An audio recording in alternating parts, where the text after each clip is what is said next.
Anong implication kapag nakipagtulungan pa rin? Sabihin natin wala nga jurisdiction at nakipagtulungan ng Pilipinas. Linalabag po niya ang soberenya ng Pilipinas. Isang pulis ay sumunod sa utos na dakipin ang presidente sang-ayon sa order ng ICC. Yan po ay...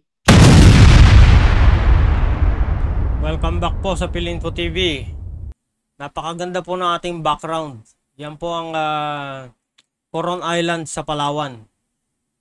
Ganyan po kaganda ang ating bansa. Kaya unahin po natin ang mga tourist destination dito sa Pilipinas para at the same time matulungan din natin yung ating mga kababayan na mga maliliit na nagdinegosyo dyan sa lugar na yan. Every month po mag-feature tayo ng tourist destination para ma-promote din yung iba. So ito nga po pala ang dahilan. Kaya pala malakas ang loob ni former President Rodrigo Roa Duterte na maghamon or hamunin ng ICC na pumunta na sa Pilipinas at mag-imbestiga or imbestigahan siya. Papaliwanag po yan ng napakagaling na attorney na si Attorney Harry Roque. Suportahan din po natin yung kanyang YouTube channel. Okay, huwag na pong patagalin. Panoorin po natin ang kanyang paliwanag. Hindi ko maintindihan, ano ba ang magiging endgame ng talaga namang pagbatikos ni FPRRD sa Huwad Committee at saka dun sa kanyang mga kalaban. Kasama na dyan si Laila de Lima at saka si Trillanes, no? Na talaga namang binoljak niya ng binoljak. No? Kaya naman, wagi pa rin ng presidente. Itong si Trillanes at de Lima, yan talaga yung mga talagang kritiko ni former president. Yung bang tipong kakaupo pa lang niya, talagang naglabas na ng Las Cañas, ng Matubato para siraan si former president. Kasi kaya mang maboljak, pero hindi ka nagagalit sa kanya kasi alam mo, na parang it's a different way na ginagawa niya. Hindi naman parang evil way of doing it. No? Pero alam mo, nabubusit siya at nangkakana siya. No? Pero anyway, malinaw po sa nakita ko kahapon na alam niyo itong investigasyon sa Quad pagdating sa EJK, ito ay in aid of investigation of the International Criminal Court. Kasi nga po, hindi nakipagtulungan ng dating Presidente Duterte, yung mga dating general na inaakusa rin nila, kasama na si General Bato, si Senator Bato, at yung mga 5 pang general. Kaya ang ginagawa nila ito sa pamamagitan ng Quad Committee. Now, dati-rate narinig ko na matapos mag-adapt ng... Pwede mangyari yun. Baka nakipag-usap ng Quad Committee sa ICC at yung mga tinatanong nila dun sa pagdinig ay galing na ng ICC. Pwede naman mangyari yan.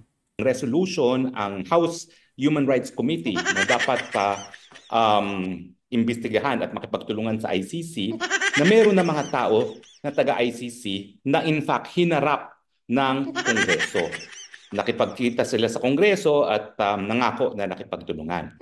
Ngayon naman, may source na lumapit sa akin at kina Harlika na pinapakita pa yung mga passport ng 2 tao kasama isang Filipino-American na nagiging translator na naririto na sa Pilipinas at nagtatrabaho daw dyan sa isang hotel na pag-aari ni Zaldico. No? So kapag pinagtugma-tugma mo itong mga impormasyon nito, para bagang ginagawa ngayon ng Tuwad Committee ang hindi magawang lantaran ng ICC investigators. Kunwari, hindi nakikipagtulungan sa ICC investigators pero lahat ng mga tanong ng ICC investigators itinatanong ng mga congressmen. Di ba? So, ang nangyayari, attorney, patago na palang nakipag-cooperate ang gobyerno sa ICC. Kaya nagtataka, lahat binabasa. Wala naman ang gagaling sa sarili nilang kaalaman. Lahat binabasa. Hindi lang yung law office na nag-aabogado kay speaker ang gumagawa ng script. Sigurado ko pati mga investigators ng ICC ay naririyan na yung mga tanong nila. No? Na ang hindi nila naintindihan, madi-discourage nga lang itong mga attorney, ano? Ayan, ipapaliwanag ni Attorney Harry Roque kung bakit madi-discourage or madi-disappoint lang yung mga kritiko ng dating Pangulo. Bago kasi itong crimes against humanity. Hindi to ordinary murder. Kaya nga natatawa ko yung Luis Tron nagmamagaling, tinatanong yung mga iba't ibang klaseng principal. Hindi po sa pagiging principal ang prosecution ng crimes against humanity. By definition po, ang crimes against humanity is either widespread or systematic. targeting of civilians at tinatarget mo sila dahil sila ay civilian. So dun sa definition pa lang, Oo nga, attorney, hindi naman pinatarget ng former president yung mga civilian. Nadamay lang naman sila dahil sa marami involved na police. hirap naman na maging crimes against humanity itong mga namatay sa war on drugs kasi hindi naman sila tinarget dahil sila ay civilian. Tinarget sila dahil ito ay kabahagi na isang national police action against drugs. At alam nyo, ang buong daigdig naman po ay committed din para doon sa gera laban sa droga. Hindi lang po yan sa Pilipinas. In fact, merong isang international organization na nandyan po sa UN headquarters sa Vienna, Austria. Yung drugs, no, UN drugs body na siyang nag-uugnay-ugnay, nagtutugma-tugma at nagsasama-sama, naghuhimok sa mga bansa na makipag-cooperate sa isa't isa para dito nga sa gera laban sa droga. Ibig sabihin, yung gera laban sa droga, hindi lang po si Duterte yan. Ang buong mundo kasama ang UN system ay naglunsad po talaga ng gera laban sa droga. So, hindi lang pala Pilipinas ang gumawa ng war on drugs. Mas bloody nga lang dito sa Pilipinas dahil maraming pulis na involved. 8 generals ang involved nung panahon na yun eh. So, ano ang tingin ko? Minahita pa sila. Kasi nga po, yung mga tanong naman nila kasi, nakatutok sa pananagutan sa ordinary murder. At si Presidente naman, dating Presidente Duterte, dahil siya ay isang abogado at isang dating piskal, alam niya yung elements ng murder. Pinagtatawanan lang sila ni former President. Pinapasakay. So kahit anong admission ang gawin niya, kung hindi naman niya inaamin kung sino di umano yung napatay niya, wala ka pa rin mapuprebahan. Sure, admissible yan. Pero yung admissible, ibig sabihin tatanggapin. Hindi naman po yan sapat na ebidensya para proof beyond reasonable doubt. Kasi in the first place, kahit siya'y umamin na siya'y pumatay, hindi naman sinabi kung sino yung pinatay niya. O paano mo gagamitin ngayon ng presidente sa pagkamatay ni Juan de la Cruz? Hindi naman niya sinabi na akong pumatay kay Juan de la Cruz o ako nagpapatay kay Juan de la Cruz. Ayan, dahilan. Kaya pala malakas ang loob ni former president na magsabi na meron siyang pinatay, may inilaglag sa helicopter, which is sinasakyan naman ng mga kritiko. Pero, yung criminal crimes against humanity, para nga ikaw ay masintensyahan para dyan, kinakailangan ipatunayan mo na tinarget yung mga biktima dahil sila ay sibilyan. Hindi po yan mapupurebahan pagdating sa war on drugs kasi yung pag-target nila, hindi dahil sila ay sibilyan, kung hindi, tinatarget nila yung mga nagtutulak ng droga sa ating lipunan. Kaya pala, attorney, yung EJK yung ipinipilit nila, yung extrajudicial killing. Pinipilit nila na polisiya daw ng gobyerno na ipapatay yung mga sibilyan. Kaya pala. Now, ang hindi pa nila naintindihan, kahit anong imbita ni Presidente, sige mag-imbestiga kayo, ang katotohanan, ang kapangyarihan ng isang hukuman na mag-imbestiga ay nakadepende kung siya ay meron tinatawag na legal competence. Kung meron ba siyang legal na basihan para mag-imbestiga at maglitis. Yan ang tinatawag na jurisdiction. Kaya yan na yung jurisdiction. Pakinggan po natin. Nga po, dalawa po yung jurisdiction na yan, no? Yung subject matter, yung krimen mismo, at saka dun sa tao. Pero dito sa ICC, dahil nga ito ay isang tratado na hindi naman mandatory, no? Hindi sapilitan sa mga bansa, at ang mga bansa ay hindi rin pinipilit na manatili sa ICC kung sila ay naging miyembro ng ICC, binibigyan sila ng kapangyarihan na bumitiw sa ICC. Ang only requirement is lahat ng mga investigasyon na nasimulan na magpapatuloy. At ang investigasyon ay pwedeng simulan kung ang pagsisimula ng investigasyon ay sa loob ng 1 taon matapos siya mag-deposito na kanyang instrument of withdrawal. Nako, yung kay former president, within 1 year kaya yon bago sila nag-file ng kaso doon sa ICC? Tingnan natin. Ngayon, bakit wala ng jurisdiction ng ICC? Kasi yung investigasyon na sinimulan ng prosecutor at hiningi niya ng permiso sa hukuman ay nangyari doon sa 2nd taon matapos na tayo nagdeposito ng ating instrument of ratification. Meron ng kaso na ganyan. Ayun. So, nangyari pala yung pagkakaso nila sa ICC 2 2 years after. So hindi na saklaw. Yan, yung Burundi. Kaya lang baliktad ang nangyari. Yung sa Burundi, yung investigasyon ng prosecutor ay nangyari sa loob ng 1 taon matapos bumitiw. Kaya sabi ng hukom. O paano ba yan? Mga Bayan Black, yung Quadcom, human rights advocates, wala na kayong kapag-asa. 2 years after na pala at saka may nag-file ng kaso sa ICC. Wala na. Yung pre-trial chamber, pwede magtuloy at merong jurisdiction ang ICC. Pero sa case naman ng Pilipinas, baliktad. Sinimulan matapos yung 1 taon, kaya wala na siyang jurisdiction. Sa kahit anong imbita ni Presidente Duterte sa mga taga-ICC na mag-imbestiga, baliwala po yan. Dahil ang legal competence ng hukuman, hindi po yan sang-ayon sa kahit anong sasabihin ng kahit sino, kung hindi nakabase po yan dun sa tratado na Rome Statute. Kaya naman pala malakas ang loob ni former president. Wala na pala talagang pag-asang makarating dito yung mga ICC na yan. Tanong, kailan ba sinimulan ang preliminary investigation laban kay Duterte na taga-Pilipinas na isang bansa na bumitiw na sa ICC? Kung ang investigasyon ay nasimulan sa loob ng 1 taon matapos ang deposit of instrument of ratification, sabi ng kaso ng Burundi, magtutuloy ang investigasyon. Kung ito ay labas sa 1 taon, wala nang jurisdiction at yan nga ang kaso ng Pilipinas. So kahit sabihin ng Presidente, pumasok kayo, sige, litisin niyo ako. Kung walang legal competence, walang legal competence. At kahit kailan nga po pwede ma-allege yung issue ng lack of jurisdiction. Now, may 2 bagay lang ako na nabahala ako. No? Nagsalita kasi sa Executive Secretary Lucas Bersamin na dating Chief Justice. Now, tama naman yung sabi niya. Kung gusto sumurrender. Ito, meron daw sablay na sinabi itong si Lucas Bersamin. Voluntarily ni Presidente, wala silang magagawa.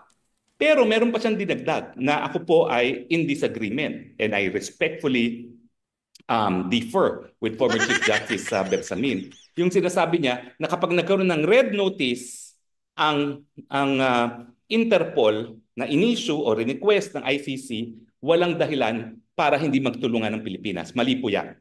Ayan. Former Chief Justice pa yung sinoplak ni Attorney Roque. Bakit kaya? Bakit? Ang Interpol ay again, ayon po sa isang tratado na nakabase din sa UN sa Vienna. At ang Interpol ay isang tratado na nagsasabi na magtutulungan ng mga bansa sang-ayon sa 2 list na meron sila. Yung unang list ay blue list. Yan yung kinakailangan lamang na bigyan ng notice kung pumasok yung isang tao na may kaso sa isang bansa. At yung kasong yon dapat hukuman, ha? Kaso sa hukuman. Mabuti na lang at si former president hindi naman nagtra-travel. Lalo na dyan sa Europe, di naman siya nagpupunta. Lalo na sa US. Dapat merong nalabag na batas na linilitis. O di naman kaya napatunayan na at meron ng parusa. Yung red list naman is kapag meron ng warrant of arrest or meron ng sentensya laban sa isang tao. Kaya yung blue list, notice lang. Uy, pumasok dito sa bansa ko, nandito siya. Kung red list, dapat arestuhin. Parang attorney, sa blue list pa lang, hindi napasok si former president doon. Kasi wala naman nag-file ng kaso locally dito sa mga korte natin. Now, ang sabi niya, kapag ang ICC daw nag-issue ng red list sa Interpol, wala silang magagawa hindi makipagtulungan. Mali po yan. Bakit? Unang-una, hindi po kabahagi ng Interpol ang International Criminal Court. Malinaw po yan. Yan ay kasunduan sa panig ng mga bansa. Hindi po bansa ang International Criminal Court. Pangalawa po, yung pagsuserve ng warrant of arrest ng ICC, yan po ay nakadepende pa rin sa Pilipinas. Kasi nga, obligasyon ng mga estado na naging membro ng ICC, kung merong jurisdiction ng ICC, na makipagtulungan, lalong-lalo na sa issue ng yung service of warrants, no? Hindi lang service of warrants or yung pamamagitan para magkaroon ng jurisdiction ang korte sa pagkatao ng isang akusado. So, mali po yan. Kung ang ICC ay mag-i-issue ng warrant of arrest, hindi po yan dadaan sa Interpol. Hindi po yan subject to blue or red notice kasi hindi bansa ang ICC. Yan po ay po pwedeng masilbi lamang dahil may obligasyon ng Estado na naging miyembro o miyembro ng ICC na makipagtulungan. Pero itong obligation nga na to cooperate, na makipagtulungan, yan ay may bisa lamang sa loob ng 1 taon matapos magdeposito ng instrument of ratification. At dahil nga po nasimulan ng lahat ng proseso, sa pangalawang taon, wala ng obligasyon ang Pilipinas para makipagtulungan. Ayan malinaw. Wala nang obligasyon ng Pilipinas na makipagtulungan sa ICC. Anong implication kapag nakipagtulungan pa rin? Sabihin natin wala nga jurisdiction at nakipagtulungan ng Pilipinas. Linalabag po niya ang soberenya ng Pilipinas. At kapag maliwanag yan nilalabag ang kasarinlan natin ng bansang Pilipinas kapag nakapag-cooperate pa rin ng gobyerno sa ICC. Ang isang pulis ay sumunod sa utos na dakipin ang presidente sang-ayon sa order ng ICC, yan po ay kidnapping, serious illegal detention. Bakit po? Kasi kinakailangan ang warrant of arrest issued by a Philippine judge. At ang ICC warrant of arrest ay issued by a foreign judge na kung tayo ay miyembro pa ng ICC, po pwedeng makonsidera na parang isang warrant of arrest na inisyu ng hukuman din sa Pilipinas. PNP Chief Marbil, narinig mo yan. Kidnapping at saka serious illegal detention daw yan pag may lumabas na arrest warrant galing sa ICC tapos isinerve ng mga local police natin. Pero dahil hindi na nga po tayo miyembro at paso na at wala, nung nagsimula ang investigasyon at nawala na nung jurisdiction ng hukuman, naku po, illegal detention na po ang mangyayari dyan kapag inaresto nila ang presidente. Sang-ayon sa bisa ng warrant of arrest na naging produkto ng isang preliminary investigation na nagsimula nang wala ng jurisdiction ang ICC. Ngayon, sasabihin ng mga dilawan dyan at saka yung mga naggagaling-galingan. Makinig, mga dilawan at mga naggagaling-galingan. Pakinggan nyo si attorney. Bakit kasi may desisyon ang ICC, pre-trial at appellate decision na dinidismiss yung challenge ng hukuman. Kasi mali ginawa ng OSG. Ang OSG, ang in-invoke lang niya na depensa, bukas ang hukuman. Hindi nila in-invoke ang depensa na hindi na kami miyembro at bumitiw kami at nagsimula ang preliminary investigation matapos ang 1 taon, matapos kami magbitiw.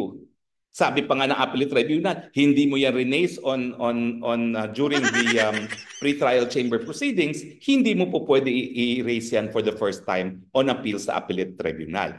Pero lininaw ng parehong hukuman, pre-trial at saka appellate division ng ICC, na yung kanilang decision na dismiss ang challenge ng Pilipinas based on yung tinatawag na local courts are able and willing to prosecute.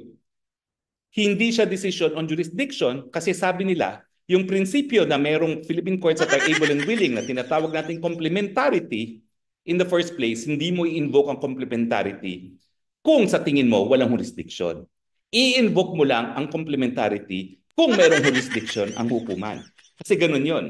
Assuming may jurisdiction ng hukuman, isa pang balakid sa pagpapatuloy ng ICC, kung bukas at gumagana ng hukuman.